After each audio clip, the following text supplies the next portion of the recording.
Michael Fink, welcome to Shrink Wrap Radio. Thank you. Thank you for having me. Well, it's great to have you on the show. And when we spoke on the phone, you let me know that you had struggled with OCD and that you'd be willing to talk about it on the show. So let's start there, and then we'll get into some other topics once we've exhausted that one. Sure. And once again, thank you so much for the opportunity to be on the show, Dr. Dave. It's a pleasure, and it's a pleasure to speak, in front of your listeners. And so, that said, my OCD, my story started, probably very similar to kind of the trajectory of some others that suffer and struggle with OCD. I had it. It reared its ugly head around, ages 8, 9, 10. At that time, it was kind of, I don't know if boilerplate is the way to describe it, but it was very common kind of garden variety OCD, arranging stuff on my desk. It started, just right feelings, being able to, or rechecking the stove, rechecking door locks. And then, as is the case for a lot of people, it just started to morph. And it really hit a high when I reached around 13, 14, so about a freshman in high school. And that's where the pressure, and I think just a combination of things came together and just made the OCD just extremely, extremely difficult. And again, at that time... Well, what kinds of symptoms were you having that were causing the difficulty? And don't forget to look into the camera. We want to see your eyes. Oh, yeah. No, certainly. So, yeah, the symptoms, they again were varied, but initially it was organizing and kind of, it was around organizing, but then it morphed, shortly thereafter, it morphed into intrusive thoughts about sexuality and scrupulosity. So I had a lot of intrusive thoughts around kind of pedophilia thoughts, a lot of thoughts around homosexuality, a lot of moral scrupulosity. Am I a good person? Am I a bad person? There was a religious component, so there was some religious scrupulosity. I grew up Catholic, and so there was that piece as well.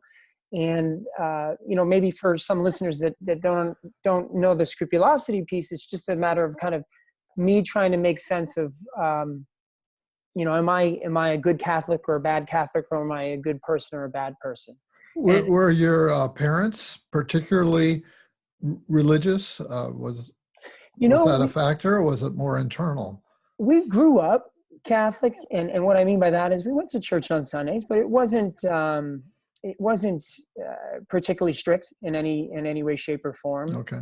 But it just, I think it stemmed, hindsight's 20/20, but I think it stemmed from a lot of things, but it just happened to attack that area first, and just kind of, the irrational nature of OCD. It's hard to kind of look back and pinpoint, oh, that's the exact spot where it, what caused the OCD, so to speak. But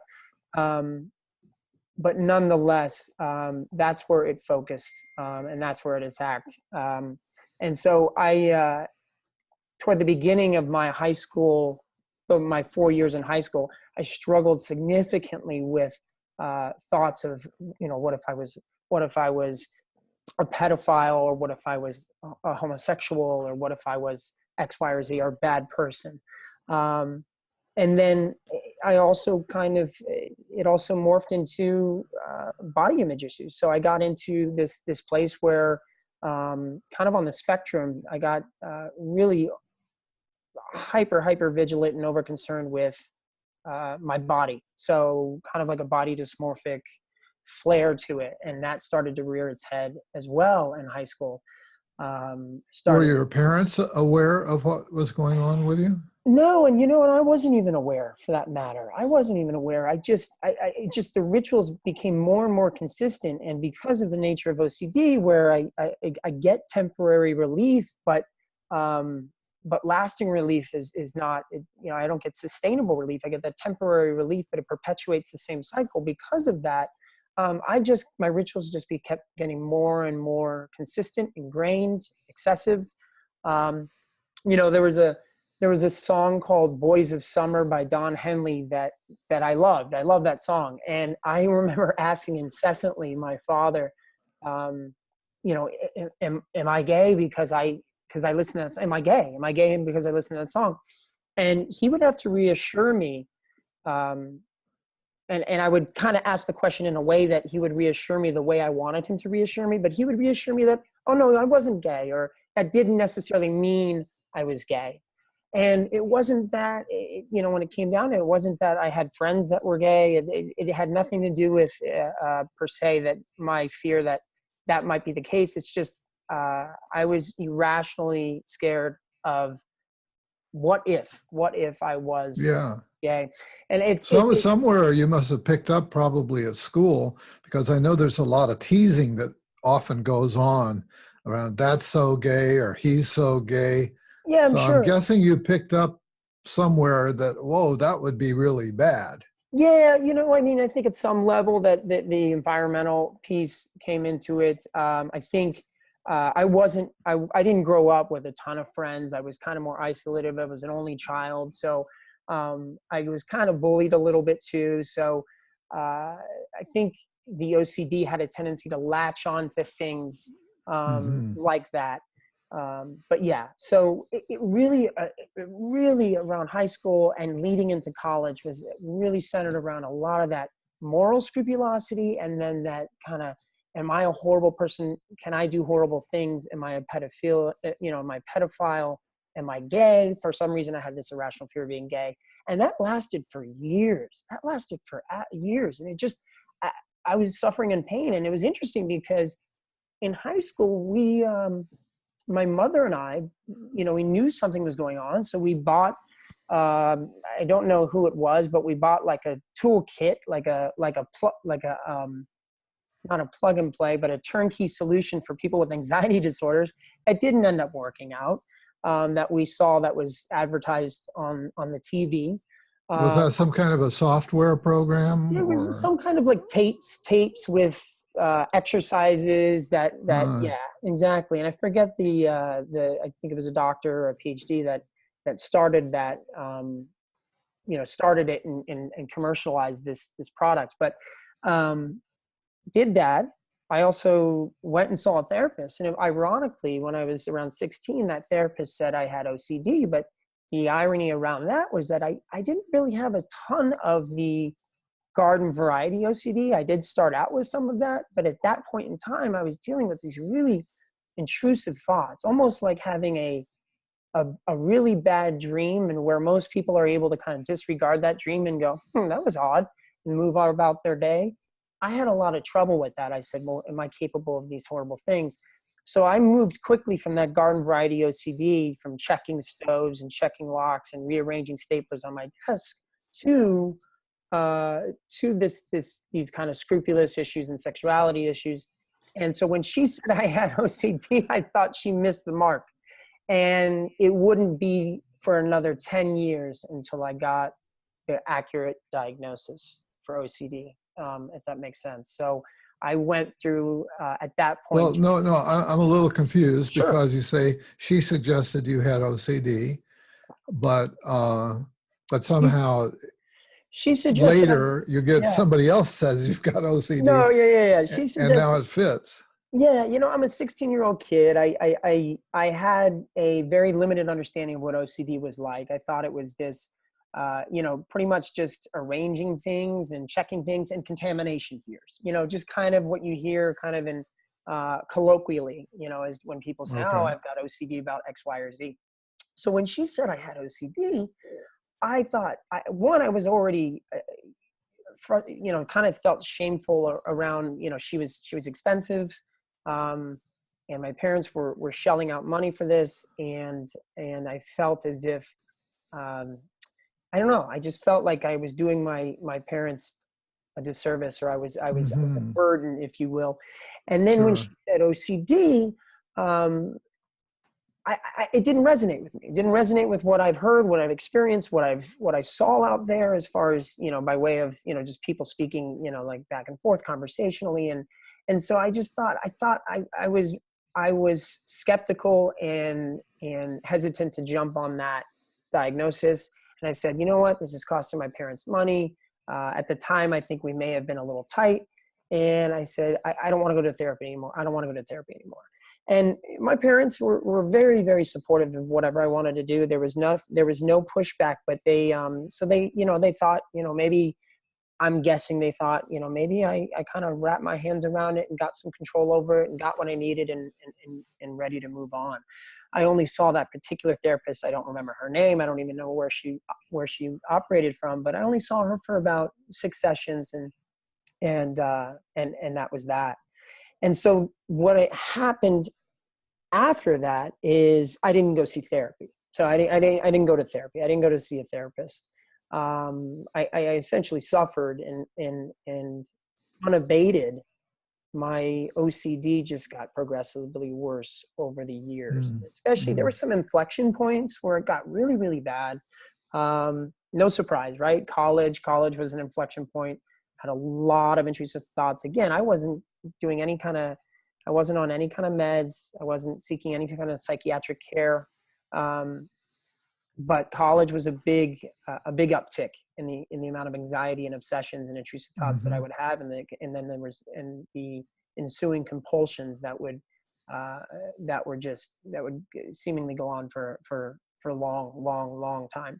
Were you self-conscious about those? Did you feel like other people could see that you had these rituals, and did that sort of make you feel like you were cut out of the herd, so to speak? It's a great question. They talk about this thing called pure O as far as OCD is concerned. And as if to say kind of there's not really overt compulsions. And that's kind of was what I had. So my compulsions were mental. So I would reassure myself that, you know what, I'm not gay because I like that Don Henley song, and this is why. I know it says Boys of Summer in the title, and I know that means that, I start to think I'm gay, but here's why I'm not gay. And that would go on in my head. So it was more of just a preoccupation to alleviate the anxiety associated with the obsession in my head. So the rituals were constantly going on in my head. So it was either that or avoidance rituals, which often centered around sleep. So I would sleep. It was my only respite, only way to kind of get away from the OCD. And then, unfortunately, I would wake up and I would be welcomed by all the onslaught of all the same obsessions that, an hour and a half prior. So, and so there wasn't a lot of outward overt rituals that I did. Okay. Yeah. And so I don't think, I luckily didn't have that to deal with as far as other people seeing that and questioning that and trying to hide that. But I was kind of imprisoned in my mind. Yeah.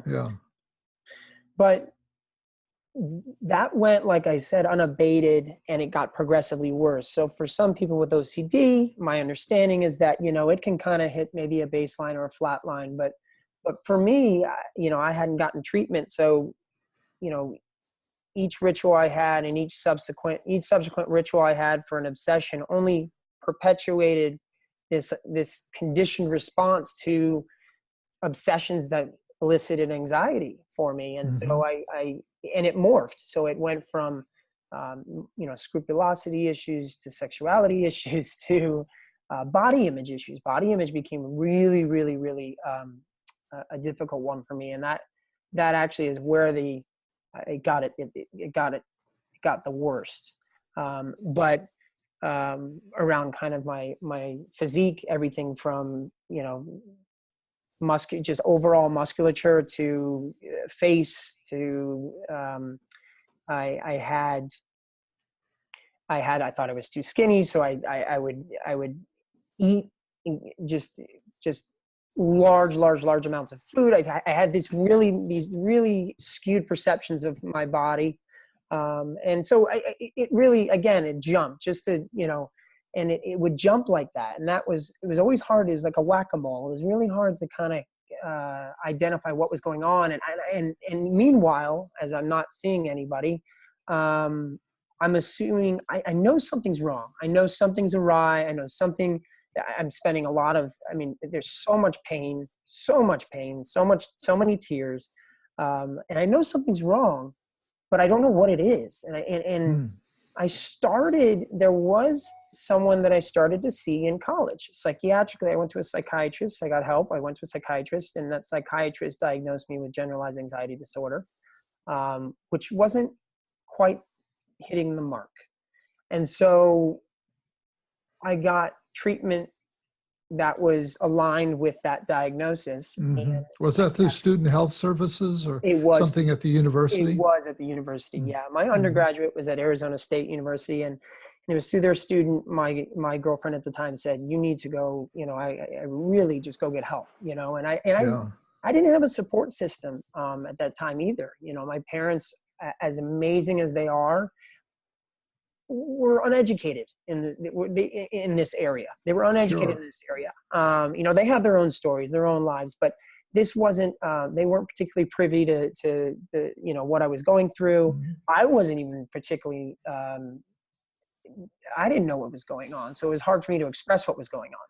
But you had a girlfriend and you were sharing with her some of what you were going through, it sounds like. I did. I shared enough with her, and she saw enough by virtue of the avoidance rituals and the sleeping and the amount of stress I would be under as a result of the compulsions that I would engage in, that I went and saw a psychiatrist. And so I went and saw a psychiatrist, started to get on some meds, just some SSRIs, and get treated for generalized anxiety disorder was the diagnosis. And we stayed the course as far as generalized anxiety disorder for several years. I think it was maybe 4 or 5, like 6 years. 6 years. Wow. I was on meds, and intermittently, and at most I was in therapy intermittently, but with a particular therapist for 2 months, 3 months at a time. But so it was mostly the medication approach that was being used. Yeah, it was mostly the medication approach, and most of the therapy I got was talk therapy, and it seemed not to move the needle enough for me to continue with that particular therapist. And I had some good therapists, what I thought were very, I had a good rapport with them. It was very cathartic to be there, but it just didn't, whatever these thoughts and these obsessions were, and I didn't even use that vernacular at the time, right? So I had no idea. I'm just saying, like, I'm extremely anxious, and so whether it was I think it was a combination of my own, investigative work that still had yet to be done, my own kind of internal, understanding of what was going on, and the ability of the therapist to really investigate and go, hey, what is going on here? We seem like we're hitting a wall. So I didn't really engage in any sort of long-term therapy for a long time. And so it was just med management at that point. And did you feel that the meds were helping? What effect or impact did they have on you, positive or negative? It's hard to discern. I went through the trial and the trialing of different pretty much every med on the book, and that in and of itself is just a really painful experience. It can be, at least from a side effect standpoint, and just you're looking for relief from whatever it is that I had no idea it was OCD, but for whatever it is I had, I'm looking for relief. I'm not getting relief, but then it's you got to wait 4 to 6 weeks for it to take effect, or something along those lines. And, you get kind of different narratives from different people, but ultimately it's a trial and error, and that trial and error process is really can be, and it was for me, very, very painful and long. And we landed on a couple meds, and they seemed to do. They took the edge off a little bit. They polished off a little bit of the corners, and that was about it. That was about where I got. And then I went through a subsequent years of taking those meds And sometimes I would get frustrated because I didn't feel like they were doing enough. And so I would, I would stop using the meds, which wasn't necessarily safe. But then I would realize that, they helped to a certain extent. So then I would re-up and then I would start taking the meds again. And so it just wasn't, but it definitely just kind of didn't move the needle much. If that makes sense. So, and that trial and error process was just arduous and painful. And, Wow. yeah. And that was how it went for 10 years. I didn't know where to go. I didn't know what I had. I really couldn't even give you an accurate gauge of how well the meds were working. But I knew they helped a little bit. And I think I just kind of implicitly trusted my psychiatrist at the time, who was a young psychiatrist. In the interest of my OCD, I always wanted like the perfect everything. So I wanted certainty. So him being a young psychiatrist, didn't bode well for my OCD either.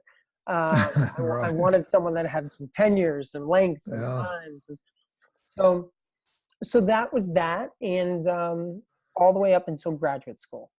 And it wasn't until I decided to go to graduate school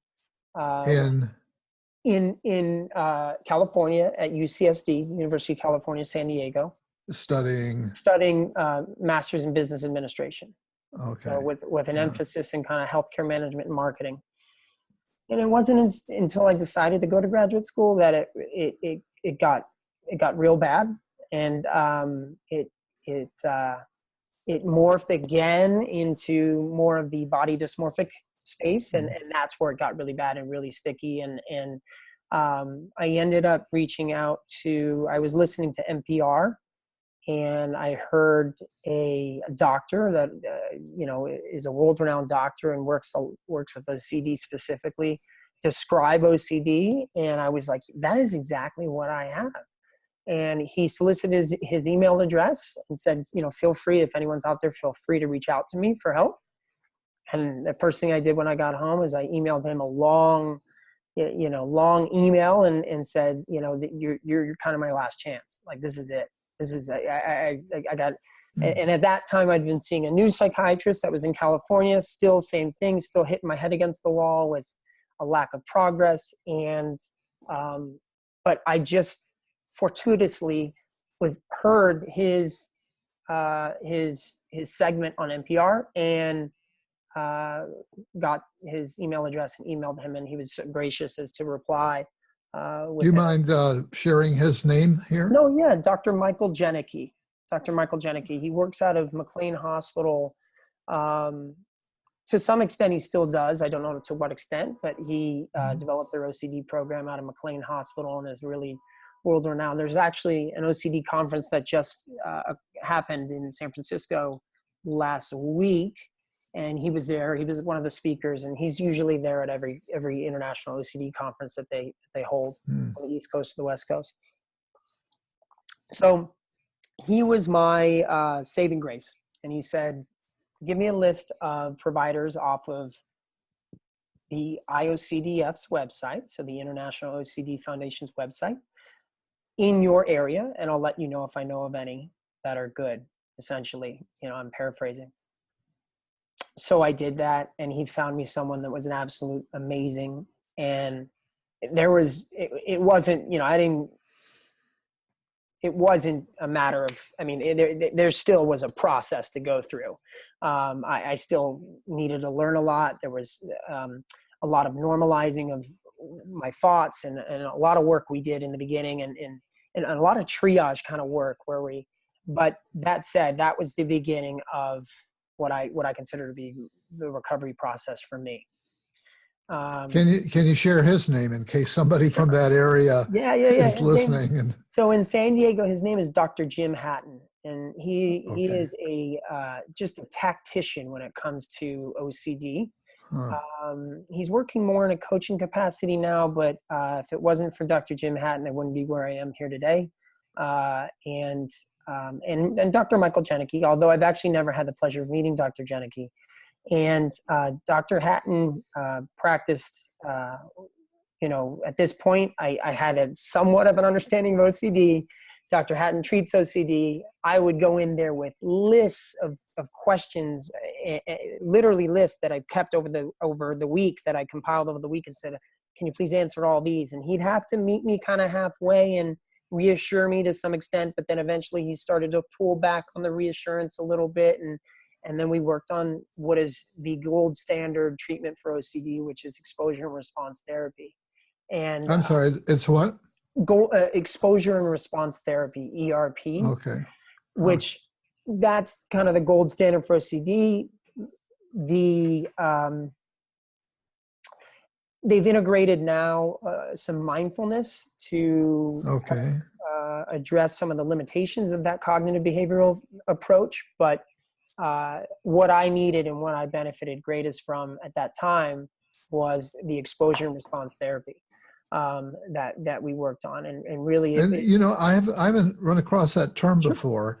Can you kind of give us a thumbnail description of how that works? Yeah, and I probably won't do it justice, but simply at its simplest form, it's structuring anxiety into your day. So it's saying, okay, we have this particular intrusive thought causes me a tremendous amount of anxiety, and so I wash my hands as a result of that. I wash my hands 100 times, and again, untreated, the next time I'll wash it 102 times. And then the next time I touch that doorknob, I might wash it 110 times, and it just keeps going, right? So what we would do is you come up with, how do I put it? A hierarchy of your toughest obsessions, the most feared obsessions, the ones that cause you the most anxiety, and the ones that cause you the least anxiety. And you start to work with the ones that are at about a 3 level on a scale of 1 to 10. So there's some other scales. Different hospitals have different treatment centers have different scales, but 1 to 10 is one scale you can use, and you work kind of at that 3. And so let's say that's touching the doorknob. So you would touch the doorknob, and instead of washing your hands 110 times, let's say we're going to do it 107. And we're going to try that for 7 days straight. And it literally is just a methodical, it does get very, very tricky and much more convoluted and nuanced than that, but it's such a methodical and painful. You're structuring anxiety into your day purposefully, but approach to therapy. So you come up with, like I said, a hierarchy, and then you're not doing the hardest thing. You're not, if you have a fear of snakes, you're not wrapping a snake around your neck. It's not a 10. But you started around a 3, and then once you habituate, the idea is that the anxiety habituates, and so the anxiety will habituate. You'll have a peak in the anxiety. It will habituate, and then you can move on to another exposure, whatever that exposure for you may be in the hierarchy, and that worked wonders for me. I mean, there was just no way around it. I mean, I had to take some of what I feared most and just confront them head on, and gradually in a hierarchical fashion, but nonetheless, I had to face my fears. There was just, kind of like if someone had social phobia, there's kind of no way around doing it other than, kind of placing that individual in like situations. So I'm just thinking sounds a lot like working with phobias. It is. So I guess that both are bound by anxiety being the chief dynamic, huh? 100%. And just with the OCD, it's not only, and there's obviously overlap, but for me, I had the phobia of let's say it's a presentation. I'll have the phobia of being, kind of the performance anxiety of presenting, but I'll spend weeks, months, even before this podcast, Dr. Dave, I have been worried. And I was worried. I was kind of worried sick for about 6 days up to this podcast, about, how I was going to come across. It was going to be choppy. I'm going to be nervous. And it's that mental preview and that obsession. And then also the review. So let's say we end this podcast today and I go off and I just can't stop replaying it in my head and trying to reassure myself essentially that it did go well, or it went perfect, so to speak. Always the idea there trying to gain certainty around what is essentially an uncertain world. Everything is uncertain to some extent. Yeah. So So Um, from what I hear you saying, then it sounds like you've made considerable progress with this and mhm. kind of have a handle on it, but maybe it doesn't sound like you would describe yourself as cured No, once and for all. I wouldn't, and maybe one day I will. But at this point, I would say, kind of like a stages of change kind of model. I'm at a maintenance level, and I run a free professionally facilitated OCD support group in West Los Angeles, and I'm an open book. I tell people, hey, you know what, I have my bad days. I do have my bad days. Um, and they're not quite as bad. They're not always quite as bad, and they're definitely not as frequent. And it's much more manageable than it has ever been in my life. But they're still there. And sometimes I'll get caught in worrying about the possibility of having a bad day, and I get that worries me, and that causes Mhm. tremendous anxiety. So a lot of times I've got to ground myself, and but anyways, it comes from different angles. It's really insidious and can rear its ugly head at any time. It does so a lot less frequently. I mean, where I was at a 10 before, I'm at a 2 now, and grateful for it. But I have to stay vigilant, uh, to a degree, about making sure that I don't fall prey to kind of the checking or some other rituals that that if anxiety is driving the decision to do something, generally for me, it's my OCD. And so what I do is check myself. I check that little box that says that's my OCD, and I move on and do the opposite action, essentially. Um, Mhm. yeah. And it's interesting. The quandary there too is you don't want to be hyper vigilant, because you also want to understand that Yeah, sometimes, being hyper vigilant is the OCD in disguise, yeah, so you can kind of become hyper vigilant about your own protocol, your own OCD treatment, your own getting betterment, yeah. if you will. So, Well, I really appreciate your taking the risk and putting yourself through what you have put yourself through to be here today. yeah, thank And you. it's kind of and that you're doing this support group is you're a great role model because you're still dealing with it and you're being open about that, Yeah. and so that people know that you know what you're talking about. And surprisingly, Dr. Dave, nothing exists free in Greater Los Angeles. So that's the reason I started that support group. Was just plain and simple. Just nothing, no support group, free support group, like 100% Yeah, free. And so that was a big impetus. So I try and stay on keep my finger on the pulse of OCD treatment, advocacy, support, and that kind of stuff, as much as yeah, possible. yeah. So, And I know you're also kind of a crusader around the topic of stigma, the mhm. stigmatization of whatever kinds of mental health issues people are struggling with. It doesn't sound like you were terribly stigmatized by others, though, in your journey, or were you? I was, in the sense that I was the thoughts that I had, as far as those intrusive thoughts, were so scary to me, that while I didn't know it was OCD, had no motivation to tell anybody about those thoughts. That I wasn't. I eventually wasn't as shy about saying I think I have a mental health issue, but I was incredibly shy about saying I struggle with thoughts that I might do something horrible, or to my parents, or something horrible to someone, a child, or something along those lines. There was a lot of self stigma too that went with it. Um, Hmm. so So I yes. guess part of what you're working with, then, I'm just getting it now, Hmm. is to help people with self stigma. Exactly. Hmm. Yep. Yeah, yeah. I hadn't really thought about it from that angle, but Exactly. we stigmatize ourselves often. Often, exactly. And Yeah. so, and one of the most stigmatized, I mean, you could look at a full spectrum of clinical populations, and they all have their own, um, stigmatization, but OCD happens to be one of those clinical populations that is stigmatized, in that way, that struggles with stigma in that way. Yeah. And so some of our stigma reduction projects and efforts that we've done at Thero, which is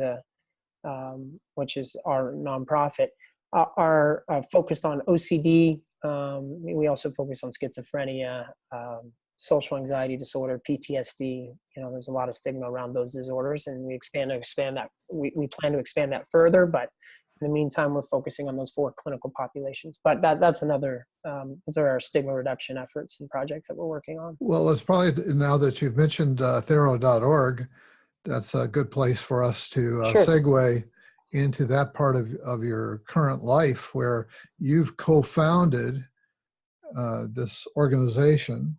Yeah. And so tell us how that came about, and basically you've co-founded, I guess the simple way to talk about it is you co-founded a therapist directory at Thero.org, but at the same time it seems like it's got an even broader mission. Mm-hmm.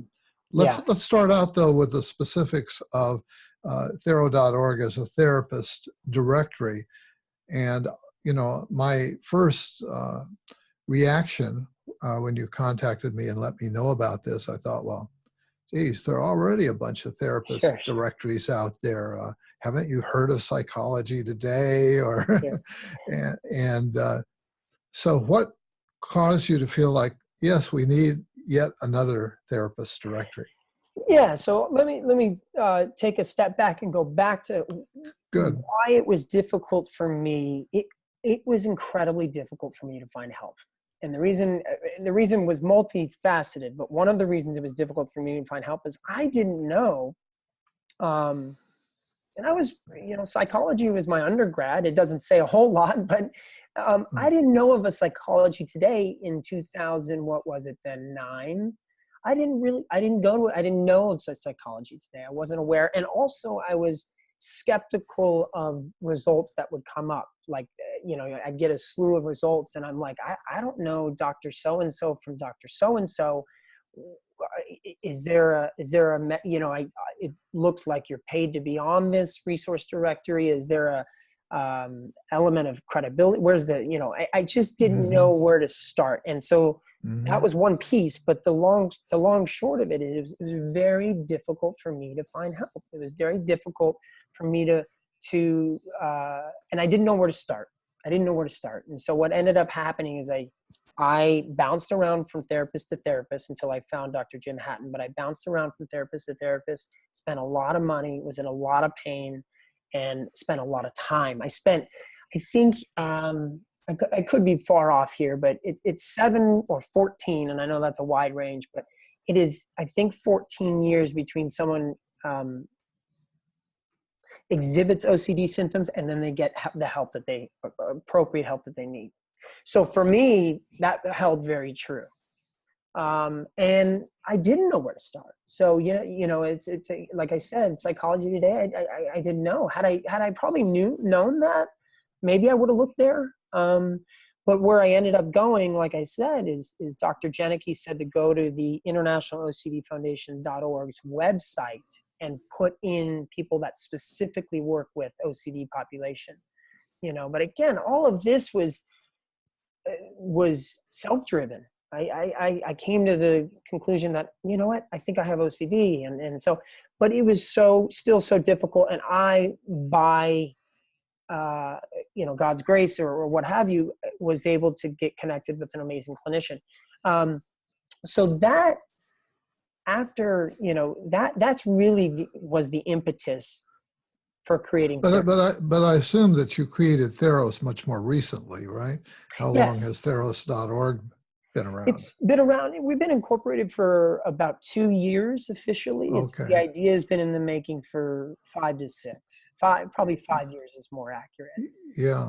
And so I think, there are a lot of therapists, I think, that listen to this show as well.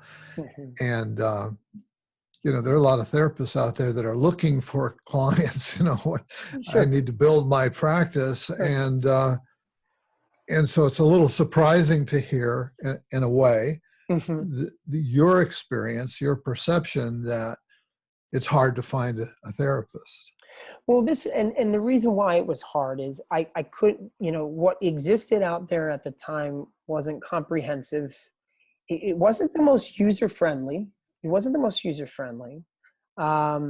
It was a lot of the search experience was laden with ads, so it was kind of laden with advertisements, and so it just didn't come across with the level of kind of credibility, and the veracity of it was in question for me.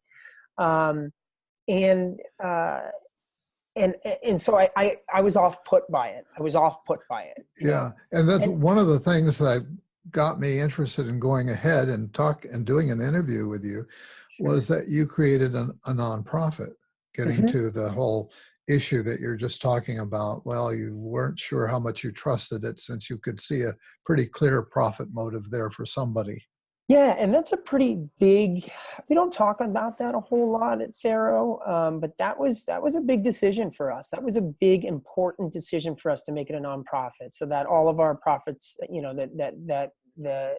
everything that we generate at Thero goes back into the improving the help seeking process and reducing stigma, and that's a big piece. If we were a for-profit like a Psychology Today, things might look a lot different, and we might have a lot different hurdles. And there's nothing wrong, and I don't want to speak poorly of the other resources that exist, but there are 5 or 6. There's plenty of resources, but there are 5 or 6 that I can think of on my hand that either are not comprehensive enough, or are not.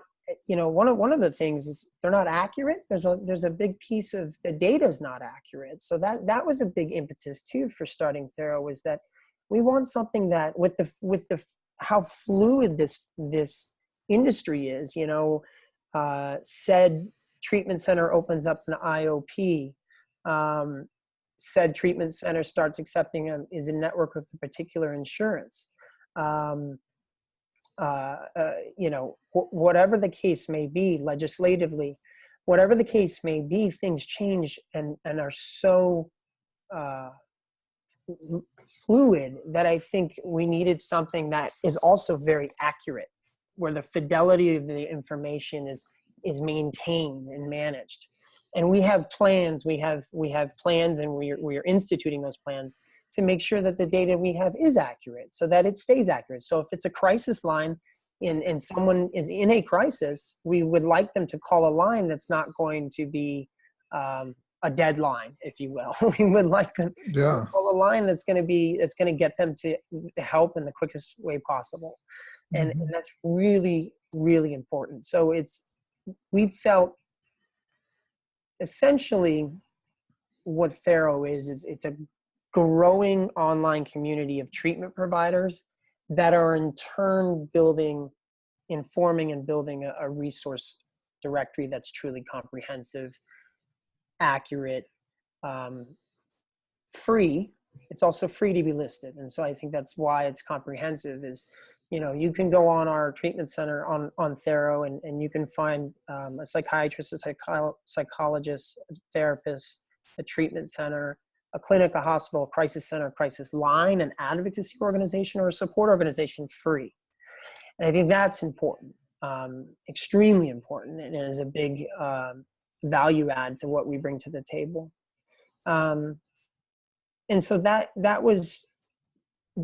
it's a resource not only for people seeking treatment, but it's also a resource for those that provide the treatment. So when I say it's a growing online community of treatment providers, there's a back-end network to Thero that is all about connecting, collaborating, and communicating with each other as treatment providers. Because I think, in my humble opinion, and in our humble opinion, the founders of Thero, that the industry is really fragmented. I think we're siloed out in our private practices. I think, if I want to make a referral to someone that is referral to an individual in Fort Lauderdale that's looking for that can handle a 24-year-old, someone struggling with bulimia, I don't know where to start. Even the healers, Dr. Dave, yourself, even the healers have trouble finding resources. They'll generally source, their friends. They might be on a listserv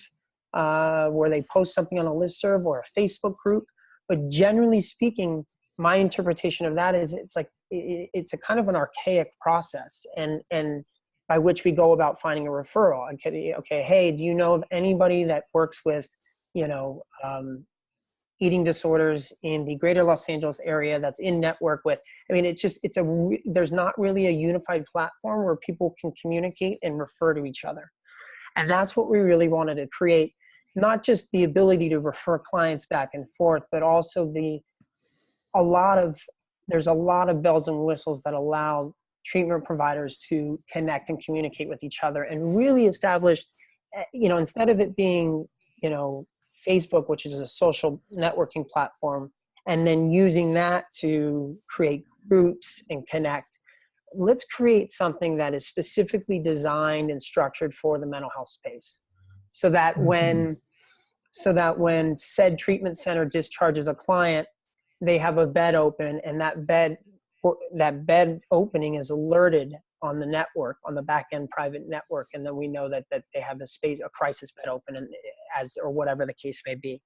So there's a lot of integration there. I feel like there's opportunities. We feel like there's opportunities for support groups like the one I run, or therapy groups. There's not a unified platform for therapists to promote those and promote each other, for that matter. On a one of the things that surprised me when I went to your website at theros.org, in case anybody is wondering, was there's an area for therapists, counselors, etc., to sign up, and a drop-down menu to list their license or credential. Mm-hmm. And it was huge. It was like, it wasn't just psychologist, social worker, counselor. There were 30 or 40, I didn't count them, but it looked like 30 to 50 different precisely sets of initials, of different licenses and credentials. So that was surprising. It seems like you're casting a very broad net on the one hand, and I could see, okay, that's broad-minded and probably a good thing. And then the professional psychologist part of my mind then pops up and says, well, what about quality control? Do all these people have adequate training and et cetera? No, and what are your thoughts about that? That's a great question. Absolutely great question. And so we have kind of like Google. If you think of Google, they have an algorithm that they keep very close to the chest. They don't tell anybody about their algorithm, right? We have an algorithm of sorts too. And we have a way in which when someone searches for a particular therapist, there are certain things that are going to make Dr. Dave come to the top, as opposed to maybe the next individual. And some of that is relevance. So some of that comes to keywords. So if they're looking for an anxiety disorder specialist that works in this area, in this geographic region, you might pop up because of that. There's also a click-through rate. So how often people do click through and go to your website, Dr. Dave. Let's say you have a listing, a publicly viewable listing. And so there's a relevance factor to what we're doing, but then there's also while it's free for everyone to be listed at a standard level of care, you can feature your listing. So let's say someone has a lull in the summer months, which often happens with private practice. They can feature their listing for a monthly fee that they can turn on and off. It's each month. And that will feature their listing. So, but it's a combination of, it's got to be relevant. It's got to be relevant, and it's got to be relevant. Those are essentially the two parameters that we work on. So I guess we're not in the interest of kind of being the arbiter or the police of what's good, what's not. We feel, oh, that was it. The other thing is that there is a peer review aspect to what we do. So Dr. Dave can recommend on the private online network, can recommend on a SHIC LMFT. And the more recommendations on a SHIC LMFT gets, the higher she will turn up in the rankings when someone does search for a therapist, let's say in Culver City, that treats eating disorders that fits her profile. Now, we are constantly adapting that algorithm because there's going to be people that are going to try and game the system, plain and simple, much in the same way Google does. But it's important to us that those I guess, yeah, that those are I guess it's kind of our black box, that we have the peer review piece, the click-through rate, the keyword, the characters that fit. But it's not so much about, again, it's not so much about Yelp and reviews. It's more about accuracy of information. So we're looking to connect people with the right resource at the right time in the right place. So I guess that's a very, very fragmented way to explain what we're doing. And it's not so much that we're saying that this person's good and this person's not. We're letting the community dictate that by virtue of the peer review piece. And then, but it's not just the peer review piece. There's the, how appropriate are you as far as relative to what they're looking for? Do people actually click on your profile and then click through to your website? All of these are going to go into whether or not you show up first or second or third or fourth or fifth in the profile listing. In addition to, if you purchase a monthly gold listing or a monthly silver listing. So if that makes sense. So we don't rely on one parameter. It's a combination of things. Okay. Let's pull back a little bit, and in the time that we have left, talk about some of your hopes and vision for the future of where this would go, and because it seems like you're doing more than just the directory. It is. And so, I'll say this, for the providers, the private online, the back-end network that we have allows people to promote their therapy groups, their support groups, their conferences. Let's say they're doing CEU trainings. Let's say Dr. Dave wants to promote the podcast. He can promote the podcast. And then also promote their private practice or treatment center or clinic or whatever the case may be.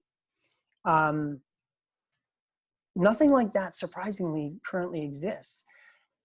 That all said, and then the big piece is be able to refer to each other. And so I'm going to be able to see that Dr. Dave has a lot of recommendations, a lot of Pharaoh-worthy, if you will, recommendations by well-respected, that I respect, clinicians in the space.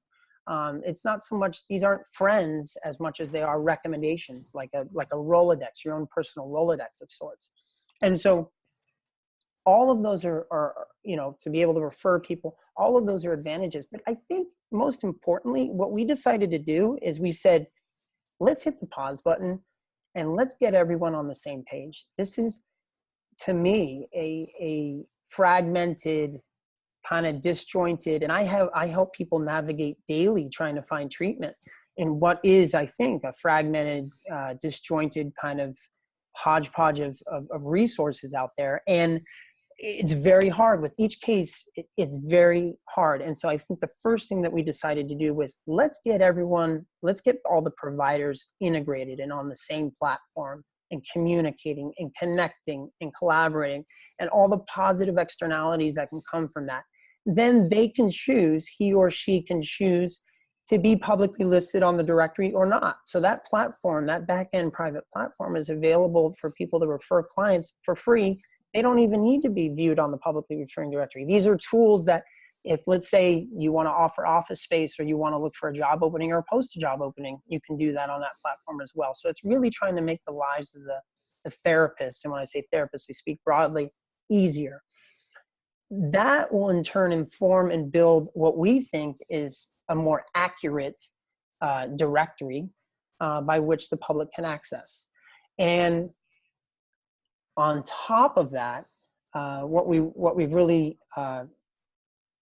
really excited about is that, and we are embracing kind of a Wikipedia model. So Wikipedia kind of functions in a sense, and the cliff notes of it are that the community at large, the world community is responsible for editing and keeping the fidelity of the information on Wikipedia Mhm. correct. And, sometimes in theory you think that doesn't work, but in practice it does a pretty darn good job. We have an extra layer because it's important that the information on our site, as we're dealing with mental health, people in crisis and so forth, it is important that our site, that our information is correct, and that there's not a lag in time. So not anyone can just go in and edit, but we are empowering volunteers. We have several volunteers now, and we hope to have hundreds of volunteers that will go in there and say, hey, I don't see said resource in Contra Costa County that treats, the transitional age youth, and I would like to put that on. They can put that on. They can put that resource on Thero, and then we would then verify that that is in fact a resource, whether it be a crisis line or a crisis center. And so what we want to build is a truly comprehensive and accurate directory. And the directory doesn't do it justice. We really want it to be a hub, an infrastructure for anything and everything mental health. So, when you think social networking, whether it's good, bad, and ugly, you think Facebook. When you think mental health and you think behavioral health, beyond just the directory, you think Thero. And to us, a Thero is a wise caregiver. In Greek mythology, it was a nurse to the gods, and in Eastern traditions, it was something that they would use, a term that they would use for revered monks. And so we want to become Theros ourselves, and also influence and invite other people to become Theros themselves, learn how to become a wise caregiver, connect people to the right mental health resources. And so that's really where we see it going. And we see a big picture for where this is going to go. That's a perfect wrap up, I think, for our discussion. Really states what it's all about. Sure. It looks like you're still at the somewhat of the beginning of the journey, and that you have a really big picture of where you want it to go. And so we'll see how that comes about. Yeah. So thanks so much for being willing to share both your personal journey and this larger organizational journey with us today. Dr. Dave, thank you so much. I appreciate it. It's and I know my personal journey can seem fragmented, but it's trying to remember all the different aspects and pieces. So thank you so much for thank you for being patient with me today and having me on. I really appreciate it. Okay. Well, Michael Fink, I want to thank you for being here today on Shrink Wrap Radio. Okay. Thank you so much.